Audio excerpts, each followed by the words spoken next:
Hi friends, welcome to my YouTube channel Devi's kitchen. అందరూ ఎలా ఉన్నారు?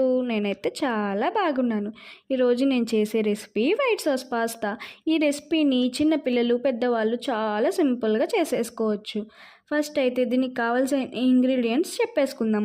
దీనికి కావాల్సినవి pasta, mayonnaise, salt, capsicum, carrot, onion, tomatoes, cheesy, chilli flakes ఇవన్నీ పక్కకు పెట్టుకోవాలి. ఇంకా ప్రాసెస్లోకి వెళ్దామా? ఫస్ట్ మనం పాస్తాని బాయిల్ చేసేసుకోవాలి. తర్వాత ఒక ప్యాన్ తీసుకుని దానిలోకి మిల్క్ వేసేసుకొని దాంట్లో చీజ్, మైనీస్ ఇంకా కట్ చేసేసుకున్న వెజిటేబుల్స్ వేసేసుకోవాలి.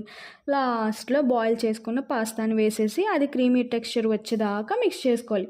అంతే, ఇంకా మన టేస్టీ సింపుల్గా రెడీ అయిపోయింది మన వైట్ సాస్ పాస్తా. ఈ రెసిపీని మీ ఇంట్లో కూడా ట్రై చేసి ఎలా వచ్చిందో కమెంట్స్లో చెప్పేయండి.